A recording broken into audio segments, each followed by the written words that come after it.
Hey, good evening, everybody, and welcome back to the Talking Philly Sports with Matty B program here on the Edge of Philly Sports with your boy, Matty B. It is Tuesday, June the 27th, 2023. It is not quite 9 o'clock. It's more like 10:30, but you're watching the OP and you're with me, and it's great to be back. I'm sorry that I had to kind of push the show back a little bit tonight, but once again, outside interests and influences are playing heavy on my mind these days, but I'm here. And I know I'm not. Listen, I'm late. I'm late coming on the air. I'm going to give you what I got to give you. I'm going to give it to you somewhat quickly, and then I'm going to step aside for the Fightins final, which of course Phillies game has just gone final. Phillies win 5-1. So I'm not going to step on the final, but I'm going to do what I got to do to get what I got to get out now, and then I'll move on to the final. I missed my window of opportunity. I'm not going to make somebody else wait for me. So that being all said. It's great to be back on this June 27th. In my life, this is a big day for me. This is my 32nd anniversary. 32 years ago today, I left for basic training. That's right. Man, it seemed like yesterday. But it was 32 years ago today. So I'm very proud of my military service. Did 30 years. But 32 years ago today, I left to go to basic training. And I couldn't be more happier how my life turned out. But that was just a little personal note. So tonight we got a great show. It's going to be fast and furious and not in a hurry because I'm not going to rush, but I am definitely going to get some things out off my chest because we got some things to talk about. It's the middle of, or it's the end of June. So it really is kind of getting sporadic what we can talk about. But lately, thankfully, at least, we got the Flyers and the Phillies keeping us busy as they kind of keep the seat warm for training camp, which will start here in about a month. But there is definitely plenty to talk about our football or baseball and our hockey team. And I'm not going to waste any more time. Let's jump into it, and we're going to start the show as we do every week, and that is your day in Philadelphia sports history. I looked on the 27th, nothing really that good. I looked on the 28th, nothing really that good. I looked on the 29th, nothing really that good. And so I went to the 30th of June. That's 3 days from now. And I found something that's very poignant to what I'm about to talk about first today anyway. And it was a trade. It was a hockey trade that happened on that day on June 30th, way back in 1992. I'm going to give you guys about 5 seconds to ponder June 30th, 1992, and what might have happened in Flyers trade history on that day, because and the reason why I chose this was because of all the buzz and all the electricity that was coming out of South Philadelphia on Saturday, that the Flyers were in the midst of making a franchise-altering blockbuster trade involving Kevin Hayes, Travis Sanheim, Scott Lawton, Santa Claus. Now, I mean, they were throwing everybody into this thing allegedly. Tony DeLangelo, I heard Carter Hart's name mentioned on Saturday. Everybody was being traded on Saturday, and it was billed as this blockbuster franchise-altering move the Flyers were going to do as this rebuild is ongoing. Of course, we know now didn't quite live up to the hype of that because the Flyers only made one trade, and we'll talk about that trade here in a second. But on June 30th, 1992, the Flyers actually made a huge trade, a franchise-altering trade, truly a franchise-altering trade, because on that day, the Flyers would send Steve Duchesne, Peter Forsberg, Ron Hextall, Curry Huffman, Mike Ricci, and Chris Simon, along with 2 first-round draft picks and $15 million to the defunct now Quebec Nordiques for the rights to their first-round draft pick by a man by the name of Eric Lindros. And, of course, we all know that he was traded twice by the Nordiques, once to the Flyers, once to the Rangers, and they had an arbitrator come in, and blah, blah, blah, blah, blah. But today on that day, this was the day that Eric Lindros was traded to the Flyers in a truly career or franchise-altering move. Peter Forsberg, of course, and Mike Ricci notably would become the cornerstones of once the Quebec Nordiques moved to Colorado to become the Avalanche, the cornerstones of some great Stanley Cup teams of the mid-late 90s. And that was basically they were Flyers. And it always bothered me then, because I hear a lot of people nostalgic, about that era of Flyer hockey with Eric Lindros, Legion of Doom, and all that. What really was so great about it? We made one finals appearance during Eric Lindros' tenure. They got swept out by the Detroit Red Wings. But on the flip side of that, we traded away prospects of Mike Ricci and Peter Forsberg that went on to win multiple Stanley Cups with the Colorado Avalanche. So, what exactly was so um, great about that era of Flyers hockey? It ended up being the same as this era of Flyers hockey, close but not good enough, right? And I don't care. And I've always gone on record by saying this. I don't want to be, because if you don't win it all, no one remembers. I don't care if you don't, if you won 100 games or if you won one game. If you don't win it all, doesn't matter. So on this day, or on June 30th, 1992, Eric Lindros was traded to the Flyers for a haul in return to the Quebec Nordiques, who then later became the Colorado Avalanche, and a couple Stanley Cup champions ships with that group of players that we sent. And yeah, so the Eric Lindros era officially began on that day in 1992, and that is your day in Philadelphia sports history, brought to you by the fine folks here at Talking Philly Sports with Matty B. With that being said, let's get into that trade today. Kevin Hayes was dealt to the St. Louis Blues in exchange for a 6th-round draft pick and St. Louis retaining, or the Flyers retaining. I don't know how you really cut that up, but the Flyers end up retaining 50% of Kevin Hayes' salary, and they get a 6th-round pick in 2024. Not quite the buzz or the franchise-altering blockbuster trade that it was rumored to be back on Saturday. Pretty uninspiring trade in my opinion. Not necessarily franchise-altering for the Flyers, and I don't necessarily think it's going to be franchise-altering for the Blues, because I don't think Kevin Hayes will play a game for the St. Louis Blues. I anticipate Hayes to be packaged up in a deal at some point this summer to be shipped out of St. Louis. I think he's not done. He's not quite done yet moving cities. So Kevin Hayes is gone. And there's been a lot of venom, kind of going both back and forth in a lot of different directions about this situation. Kevin Hayes, of course, was brought here when this team was under a different mantra. When there was some different kind of, I guess, vibes about this team. We were a team that Chuck Fletcher was trying to put back together again. And Kevin Hayes was the centerpiece of that. And I remember it well. It was a few years back. It was a great move. I was very in support of it. I thought Kevin Hayes was what, at the time, Claude Giroux and Jake Voracek needed. We had Sean Couturier, who was coming up. I mean, I loved the firepower that Kevin Hayes brought. Obviously, things didn't work out, and things have kind of taken a turn for the worse for the Flyers. And Kevin Hayes actually is like one of the last ones standing from that defunct era. And of course, this season, the lone all-star representative for the Flyers always handled himself with a lot of class, a lot of class, a lot of professionalism. It's quite evident and quite obvious that he is not John Tortorella's favorite guy, and John Tortorella is not Kevin Hayes' favorite guy. There was just, especially around Christmas, you just saw it kind of going off a cliff with them too. I don't know what was happening behind scenes. He was a healthy scratch a few times. It just didn't seem like Kevin Hayes was into what John Tortorella was basically. Kevin Hayes wasn't picking up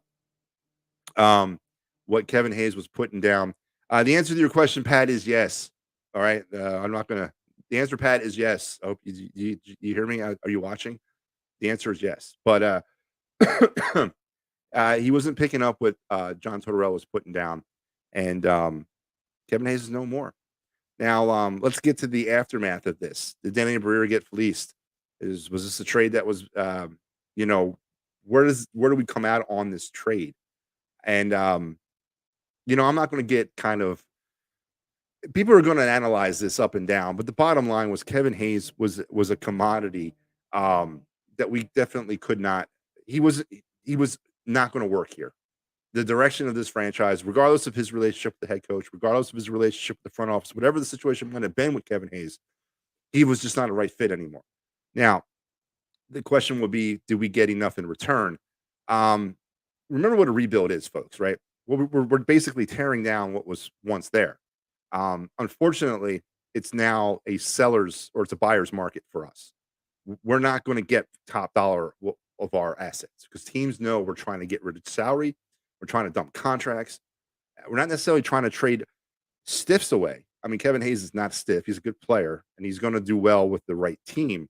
But it's not, we don't have any leverage in any of this because we got to get younger and we got to get cheaper. We got to we got to cut that cap, and teams know that, and they're not going to give us prime capital in return because they know they got Barrier up against it with this right now. You can get here and the whole situation, the leaks that were coming out of the front office is one thing. I don't know if that changed this trade a little bit. The Krug thing about not waiving his no trade clause, all that. I don't know if Daniel Breer was taught a hardcore lesson over the last 4 days on how not to trade a player. Maybe he did, and perhaps he'll go about it differently in the future. But it just didn't seem, nothing was lining up correctly in this trade. Nothing seemed to fit here. Everything from all the information leaking out of South Philadelphia to the player that was involved in this trade allegedly who did not want to waive his no trade clause. I think Daniel Breer might have learned a lesson this weekend on how not to do this. And at the end of the day, maybe Daniel Breer, he had a safe face. He had to move because of just so much information that has leaked out. It's just a matter of now I got to move him. And maybe he took a lesser deal. And maybe St. Louis, gave him a lesser deal, obviously. So am I upset a little bit about the return? I don't know. Saving salary cap is going to go a large way in what the Flyers plan to do. A 6th-round pick in 2024. Okay, it is what that is what it is. But maybe we can use that to package another deal. Maybe we can use that to move up in a draft at some point or in this year's draft. I don't know. But the bottom line is Kevin Hayes is no more here. We're getting younger. We're getting less cap room. And we're getting more cap room.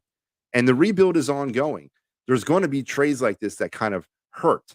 Now, of course, the other trade individuals involved were Tony DeLangelo. He was going to Carolina, but then the league nixed that trade for a minute because of some CBA issues with him being traded back to the same team he came from less than a year later, and pretty much for the same amount of money or the salary cap thing, whatever.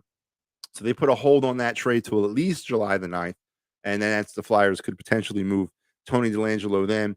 What happened to Travis Sanheim and all this, and Scott Lawton and all this? I don't know. I don't know what moves they were part of. There's been some rumors of Sanheim going to Toronto and Scott Lawton on his way to Detroit, or potentially all packaged together in this mega move with St. Louis that never did happen.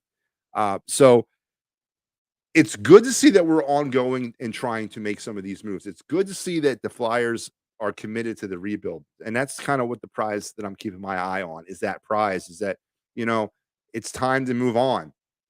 Ivan Provorov, Kevin Hayes, there's more dominoes left to fall.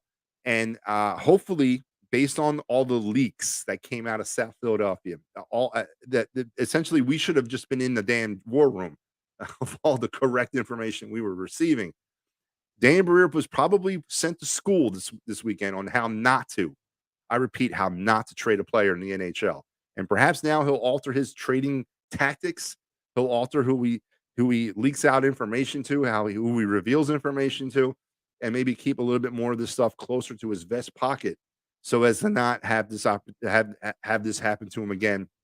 I don't know. He'll probably never admit to it till after his time with the Flyers are over with, but it's definitely a question I'd like to ask him, about this particular trade.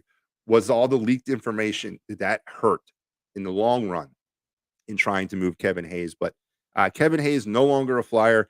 And so currently now, and again, I keep a spreadsheet. I keep a spreadsheet pretty much for everything in my life. But currently, the way I look at it, so far the Flyers have moved 2 players this offseason. They've moved Ivan Provorov. He was involved, of course, in the 3-team deal between Columbus and LA.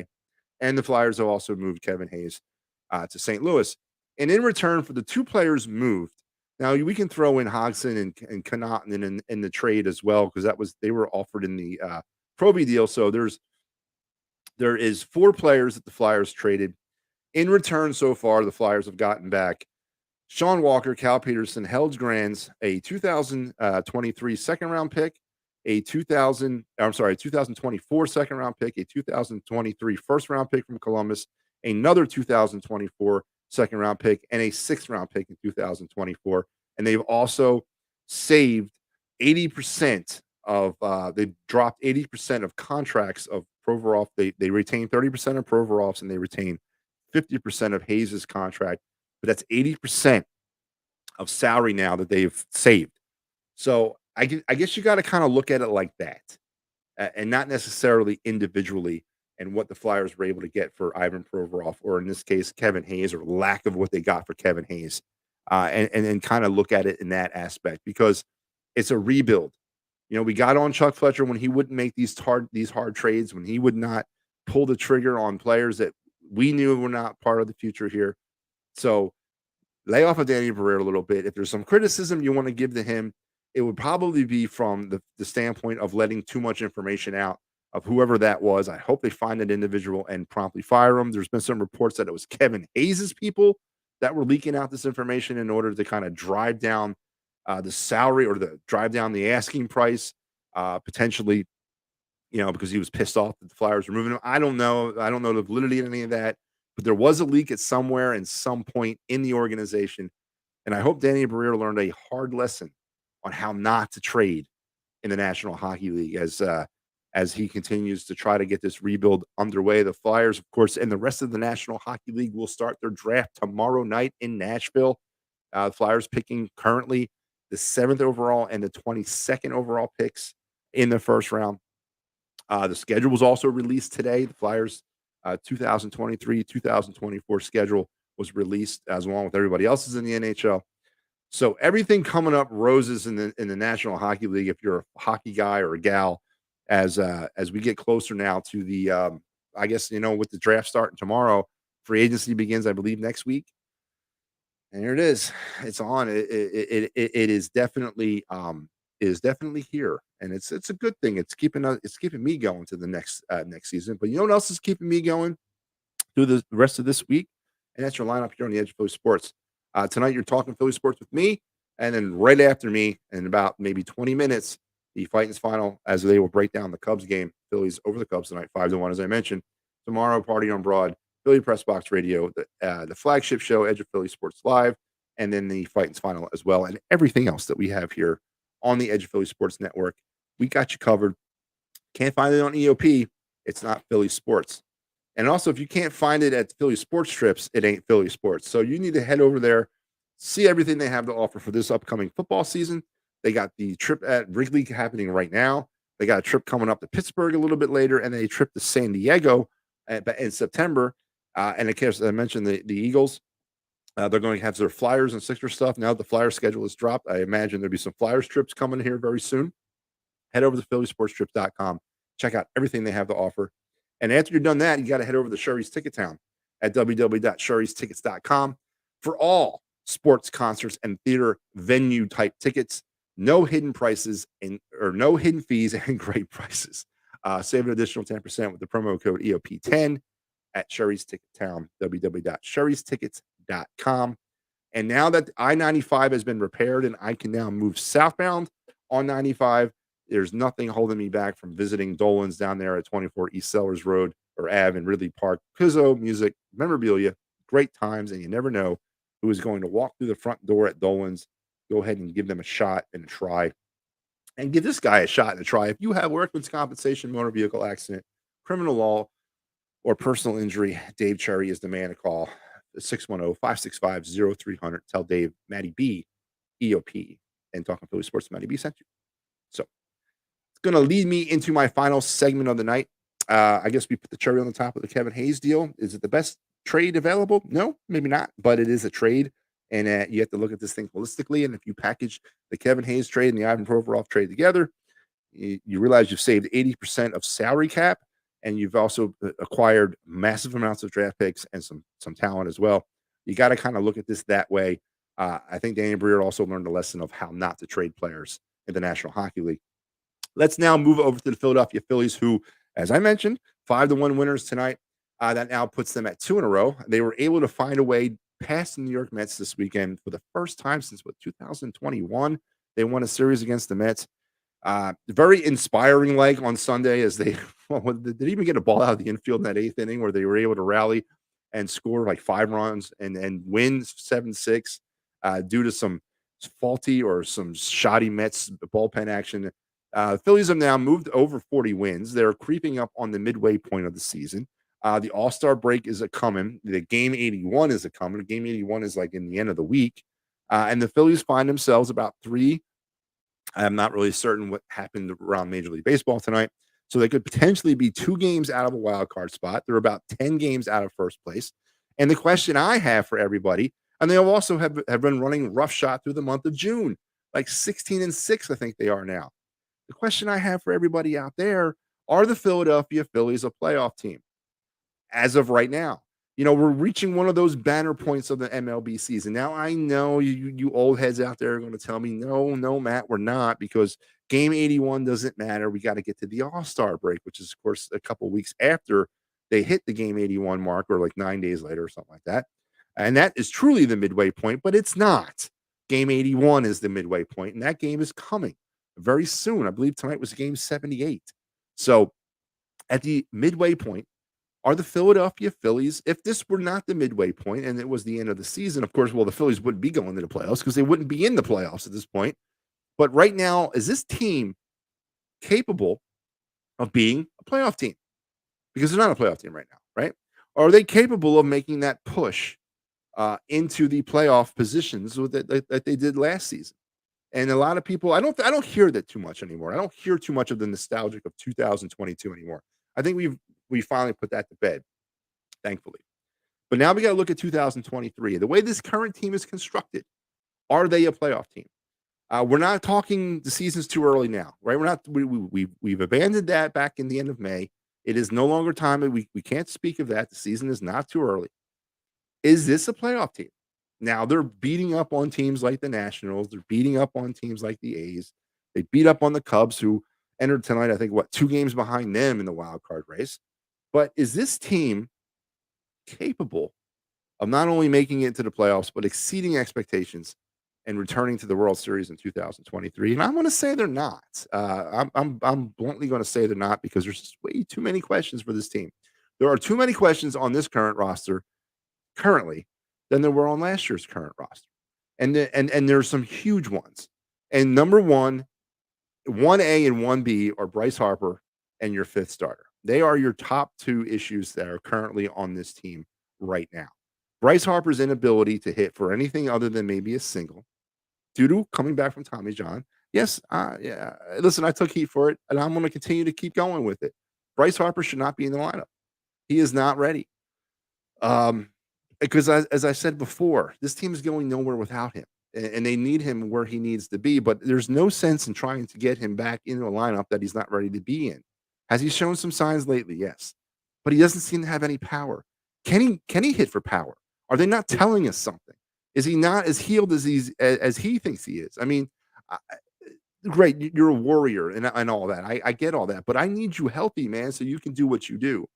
And the 5th starter issue is going to plague this team. We are trending right now on epic proportions with this team. The Phillies have been essentially going to a bullpen game since the middle of May. Just the middle of May. Every 5th day, they've been going to a bullpen game. That's epic. And I don't know. I don't want to see them try to get to the end of the season doing that, because I don't think it can be done. And if it can be done, it's going to cost them too many games in the process. But I've never heard of a team in the middle of May running a bullpen game every 5th day to the end of the season. And right now, I don't know if that's the plan. Obviously, it's probably not. They're going to try to either find an internal 5th starter. Christopher Sanchez has pitched decently in his first 2 starts coming back off of injury. He's either 5th starter, potentially. And if he's not, is that the last straw? Does Dave Dombrowski start looking outside the organization for that 5th starter? Because there's got to be some other answer other than a bullpen game every 5th day. Because I have never heard of a team running a bullpen game every 5th day from the middle of May to the end of the season. And I don't want the Phillies to be the first one to try it, because it's going to cost them too many games in the process. So my number 1A and 1B reasons why the Philadelphia Phillies are not a playoff team and are not going to make the playoffs right now is because of Bryce Harper and a 5th starter. And these are 2 fixable situations, right?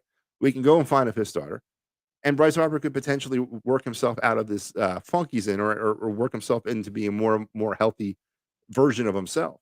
And I don't think putting Bryce Harper at first base is going to make him more healthier. I don't really get that. I don't get that at all.